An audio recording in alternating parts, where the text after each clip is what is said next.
Hello friends, हम बात कर रहे थे breathing and exchange of gases के चैप्टर में पर डे 10 एमसीक्यूज़ की। तो पहले लेक्चर में हमने 10 एमसीक्यूज़ को सॉल्व कर लिया था। आज पार्ट 2 में हम नेक्स्ट 10 क्वेश्चन को सॉल्व करेंगे। तो क्वेश्चन नंबर 11 है हमारा, what is the site of gaseous exchange in the lungs. जो लंग्स होता है तो उसमें जो गैसियस एक्सचेंज होता है वो कहाँ होता है? Alveoli, tracheoles, bronchioles, pleura. तो actual site of gaseous exchange कहाँ होता है? जहाँ ऑक्सीजन और कार्बन डाइऑक्साइड का क्या होता है? एक्सचेंज होता है, वो होता है हमारा एल्विलाई। नेक्स्ट है, it is double layered and covers the lungs. तो ये एक डबल लेयर होती है और लंग्स को कवर करती है। तो डबल लेयर होती है जो मेम्ब्रेन होती है और लंग्स को कवर करती है, वो हमारी क्या होती है? वो होती है प्लूरा। प्लूरा होती है। Fluid between the layers, reduced friction on the lung surface. तो जो इस टाइप से प्लूरल मेम्ब्रेन होती है, ये आउटर हो गई, ठीक है, ये इनर हो गई, इनके बीच में एक फ्लूइड पाया जाता है। इस फ्लूइड का काम होता है जो फ्रिक्शन होता है लेयर्स के बीच में उन्हें रिड्यूस कर देना, कम कर देना। Outer layer is contact with thoracic wall. तो ये वाली जो लेयर होती है ये थोरैसिक वॉल के कांटेक्ट में रहती है, और ये इनर वाली जो लेयर होती है ये लंग्स के कांटेक्ट में रहती है। तो inner layer is contact with lungs, lungs के कांटेक्ट में रहती। अबव फीचर रेफर्स टू, तो ये किसके फीचर हैं? तो ये फीचर होते हैं हमारे प्लूरा के या प्लूरल मेम्ब्रेन के। The part starting with the external nostril up to the terminal bronchioles constitutes। तो जो हमारे एक्सटर्नल नॉस्ट्रिल्स हैं, एक्सटर्नल नॉस्ट्रिल्स हैं, ठीक है, वहाँ से लेकर टर्मिनल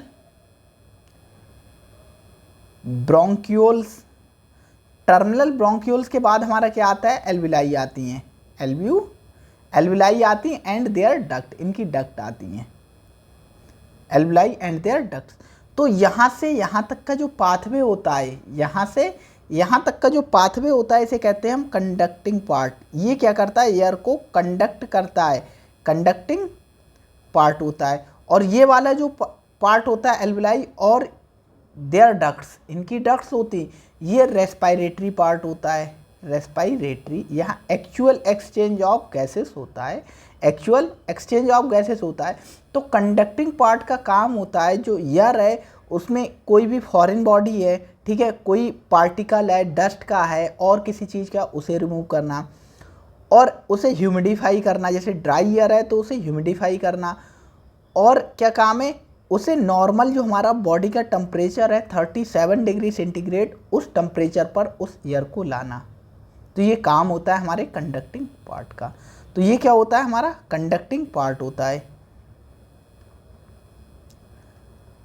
रेस्पायरेटरी और exchange part of the respiratory system consist of. तो जो रेस्पायरेटरी पार्ट होता है या हम ये कहें एक्सचेंज पार्ट होता है हमारे रेस्पायरेटरी सिस्टम का, तो उसमें क्या आता है?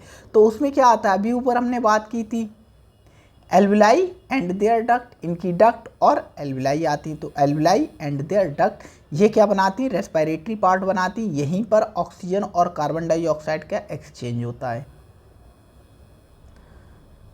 Conducting part of the respiratory system has functions. तो कंडक्टिंग पार्ट के क्या फंक्शन होते हैं? अभी ऊपर हमने आपको बताया था।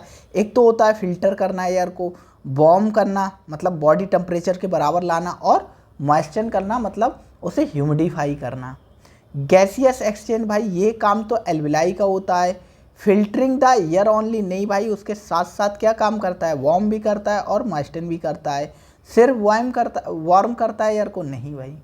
तो आंसर ए हमारा ठीक हो जाएगा। फिल्टर करता है और क्या करता है? नॉर्मल बॉडी टेम्परेचर के बराबर लाता है, और क्या करता है? इसे एयर को ह्यूमिडिफाई करता है या मॉइस्चर करता है। The chamber formed dorsally by vertebral column, मतलब पीछे की साइड, डोर्सल। देखो डोर्सल को और क्या कहते हैं आप लिख कर रख लेना। डोर्सल को कहते हैं पोस्टीरियर भी कहते हैं, पोस्टीरियर, डोर्सल को पोस्टीरियर। तो पीछे की साइड क्या है? वर्टिब्रल कॉलम है, जो हमारी वर्टिब्रल कॉलम वो है। वेंट्रल, आगे की साइड, तो वेंट्रल को और क्या कहते हैं? एंटीरियर भी कहते हैं, एंटीरियर भी कहते हैं। तो वेंट्रल में हमारी स्टर्नम है, आगे की साइड स्टर्नम है, पीछे की साइड क्या है हमारी वर्टिब्रल कॉलम है। लेटरल में क्या है, दोनों साइड से क्या है वो हमारी क्या है रिब्स है। और लोअर साइड में नीचे की साइड क्या है डोम शेप डायाफ्राम होता है। तो ये कौन सी कैविटी को फॉर्म करता है, ये स्ट्रक्चर जो होता है वो किस कैविटी की बाउंड्रीज बनाता है या किस कैविटी को फॉर्म करता है। तो डोर्सल पीछे की साइड क्या होता है वर्टिब्रल कॉलम, वेंट्रल हमारा स्टर्नम, लेटरल रिब्स, लोअर जो होता है उसमें क्या होता है डोम शेप डायाफ्राम। और डायाफ्राम क्या है एक मसल है, ये याद रखना। जो हमारी ये क्या है वर्टिब्रल कॉलम रिब्स है, सॉरी वर्टिब्रल कॉलम हमारी बोन है, ठीक है। हमारी स्टर्नम भी क्या है बोन है, हमारी रिब्स भी क्या है बोन है। लेकिन नीचे की साइड जो डोम शेप डायाफ्राम है ये मसल होती है, कुछ इस टाइप की मसल होती है, इस टाइप की होती है, ठीक है। तो ये हमारी क्या फॉर्म करती है, फॉर्म करती है थोरैसिक कैविटी। और थोरैसिक कैविटी में क्या प्रेजेंट होता है, देखो बहुत इंपॉर्टेंट पॉइंट है, आउट ऑफ एनसीईआरटी क्वेश्चन बता रहे हैं आपको। देखो हमारी थोरैसिक कैविटी जो होती है, थोरैसिक कैविटी में दो मेजर विसरल ऑर्गन होते हैं, दो मेजर विसरा होते हैं। एक तो लंग्स हो गया हमारा और दूसरा क्या होता है, दूसरा होता है हार्ट। तो आपसे क्वेश्चन क्या पूछा जाएगा, आपसे पूछा जाएगा question which of the following organ is located in the thoracic cavity. और पहला ऑप्शन होगा लंग्स, सेकंड ऑप्शन होगा हार्ट और थर्ड ऑप्शन होगा बोथ ए एंड बी। तो आप क्या करोगे डायरेक्ट लंग्स लगाकर आंसर चले आओगे, हार्ट की साइड ध्यान ही नहीं दोगे। तो हार्ट भी क्या होता है थोरैसिक कैविटी का ऑर्गन होता है। Respiration involve following steps. तो रेस्पिरेशन कौन कौन सी स्टेप्स मतलब फॉलो करता है या रेस्पिरेशन में कौन कौन सी स्टेप्स होती है उनका सीक्वेंस क्या होता है। तो हम ऐसे ही जनरल आपको बताते हैं। पहले देखो सबसे पहले क्या होता है, सबसे पहला पॉइंट क्या होता है, सबसे पहला पॉइंट होता है ब्रीदिंग या वेंटिलेशन। ब्रीदिंग या वेंटिलेशन का मतलब है ऑक्सीजन बॉडी के अंदर आती, कार्बन डाइऑक्साइड बाहर जाती है। सेकंड क्या होता है, मतलब मान लो यहाँ पर ऑक्सीजन बॉडी के अंदर आ गई, मतलब लंग्स में ऑक्सीजन आ गई। अब क्या हुआ, लंग्स में ऑक्सीजन आ गई तो क्या हुआ, फिर इस ऑक्सीजन का क्या हुआ एक्सचेंज हुआ, या हम ये बोलें डिफ्यूज़न हुआ। डिफ्यूज़न हुआ या एक्सचेंज हुआ, डिफ्यूज़न या एक्सचेंज हुआ across the alveolar membrane. Alveolar membrane मतलब ये ऑक्सीजन क्या थी, जो एल्वुलर की मेम्ब्रेन थी, एल्वुलाई थी, एल्वुलाई से कहाँ आ गई, ब्लड में आ गई। ऑक्सीजन सबसे पहले लंग्स में आई, लंग्स की एल्वुलाई में आई, एल्वुलाई से ब्लड में आ गई, ब्लड से कहाँ आई, ब्लड से कहाँ आई, ट्रांसपोर्ट हुई।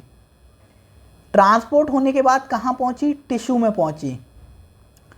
टिश्यू में पहुँचने के बाद क्या हुआ, ये टिश्यू में पहुँची और टिश्यू में पहुँचने के बाद क्या हुआ, जो हमारी ऑक्सीजन थी, ठीक है, उसका दोबारा एक्सचेंज हुआ। मतलब ऑक्सीजन बॉडी के अंदर गई, मतलब टिश्यू के क्या गई, इनसाइड गई, और टिश्यू से कार्बन डाइऑक्साइड जो बन रही है वो क्या आई, आउटसाइड आई, आउटसाइड। अब इस ऑक्सीजन का क्या हुआ, यूटिलाइजेशन हुआ, यूटिलाइजेशन हुआ, या हम ये कहें सेलुलर रेस्पिरेशन हुआ। तो सबसे पहले क्या हो रहा है, ब्रीदिंग या वेंटिलेशन, उसके बाद diffusion across the alveolar membrane, फिर ट्रांसपोर्ट ऑफ गैसेस हो रहा है, उसके बाद टिश्यू में एक्सचेंज हो रहा है गैसेस का, और लास्ट में क्या हो रहा है, यूटिलाइजेशन या सेलुलर रेस्पिरेशन। तो देखो पहला क्या है, पल्मोनरी वेंटिलेशन कहाँ है, देखो ट्रांसपोर्ट यूटिलाइजेशन कटा, पल्मोनरी, देखो वेंटिलेशन, पल्मोनरी वेंटिलेशन, तो पहला ये हो गया। दूसरा पल्मोनरी वेंटिलेशन के बाद अक्रॉस द एल्वुलर मेम्ब्रेन क्या हुआ, डिफ्यूजन हुआ, तो दूसरा पॉइंट ये हो गया। फिर ट्रांसपोर्ट हुआ, तीसरा ये हो गया। फिर blood, between blood and tissue, ये ब्लड के थ्रू ट्रांसपोर्ट होकर टिश्यू में गई, तो वहाँ एक्सचेंज हुआ ऑक्सीजन कार्बन डाइऑक्साइड का, चौथा और पांचवा पॉइंट यूटिलाइजेशन कैटाबॉलिक रिएक्शंस में। तो क्या है, 4 1 3, 4 1 4 1 नहीं भाई, फिर देखो एक बार, pulmonary ventilation, diffusion, alveolar membrane, transport, तो 4 1 2, 4 1 2, ठीक है, 4 1 2 और 5 और 3, सी वाला ऑप्शन हमारा ठीक हो जाएगा। नेक्स्ट है study of given diagram identify ABCD। तो ABCD को हमें बताना है, ABCD को। तो ए हमारा क्या है, ए हमारा है एपिग्लॉटिस, एपिग्लॉटिस है। बी हमारा क्या है, बी हमारा है एल्विलाई, बी हमारा एल्विलाई है। अब भाई ये साफ से दिख नहीं रहा है, यहाँ पर मान लो ब्रोंकाई है, ब्रोंकस लग रहा है मुझे, ठीक है, ब्रोंकस। और डी हमारा क्या है, डायाफ्राम, डायाफ्राम क्या होती है, मसल होती है, आंसर आप मिला लेना। नेक्स्ट है हमारा फिर मैकेनिज्म ऑफ ब्रीदिंग से रिलेटेड MCQs हमारे आ जाते हैं। फिर भी हम 2 MCQs और सॉल्व करते हैं। The lungs expand in inspiration और इनहेलेशन बाई। जो इंस्पायरेशन हम करते हैं, गैसों को अंदर लेते हैं, इनहेल करते हैं, तो क्या होता है, लंग्स का एक्सपेंशन होता है। वो क्यों होता है, किस वजह से होता है। Diaphragm contracts upward, the volume of thoracic cavity increase, external intercostal muscle relax और डायाफ्राम रिलैक्स। तो ऐसा इसीलिए होता है, जो इंस्पायरेशन इनहेलेशन इसीलिए होता है जब हमारी एक्सटर्नल इंटरकॉस्टल मसल्स होती हैं वो कॉन्ट्रैक्ट करती हैं, उसके साथ में डायाफ्राम कॉन्ट्रैक्ट करता है, तो क्या होता है, हमारी थोरेसिक कैविटी होता है उसका वॉल्यूम इंक्रीज हो जाता है, जिससे इंस्पायरेशन होता है। मतलब हमारा जो डायाफ्राम होता है और जो एक्सटर्नल इंटरकॉस्टल मसल्स होती हैं वो क्या करती हैं, कॉन्ट्रैक्ट करती हैं, जिससे क्या होता है, हमारी थोरेसिक कैविटी होता है उसका वॉल्यूम होता है वो इंक्रीज हो जाता है, जिससे जो अंदर का प्रेशर होता है वो कम हो जाता है, और जो गैसेस होती हैं बाहर हाई प्रेशर होता है, अंदर प्रेशर कम होता है, तो इनसाइड मूव कर जाती हैं। तो ए ऑप्शन हमारा ठीक होगा। और आज का लास्ट क्वेश्चन है, द प्रोसेस ऑफ एक्सहेलेशन या expiration is begins mainly due to. तो जो एक्सहेलेशन या एक्सपायरेशन की प्रोसेस होती है वो कब बिगिंस होती है, contraction of intercostal muscles, contraction of diaphragm, relaxation of muscle, low pressure in the thoracic cavity. तो इसका आंसर क्या होगा, इनहेलेशन, सॉरी एक्सहेलेशन या एक्सपायरेशन। तो एक्सपायरेशन कब होता है, जब हमारा जो डायाफ्राम होता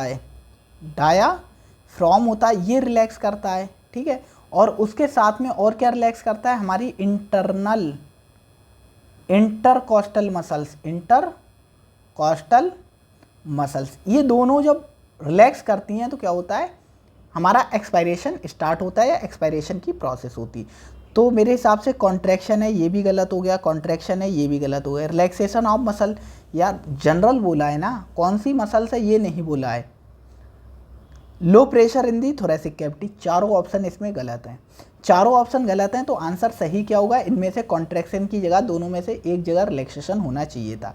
ये थोड़ा प्रिंटिंग मिस्टेक है, ठीक है, बुक में ऐसा ही दिया था, मैंने चेक नहीं किया था ऑप्शन, लेकिन मैं करेक्ट आंसर आपको बता रहा हूँ। यहाँ पर क्या हुआ, एक जगह रिलैक्सेशन होना चाहिए था, जिस जगह जो होता है जिसमें रिलैक्सेशन वही आंसर हमारा ठीक हो जाता है। तो आज की वीडियो में इतना ही था। वीडियो अच्छी लगी हो तो वीडियो को लाइक कीजिए, चैनल को सब्सक्राइब कीजिएगा। Thank you.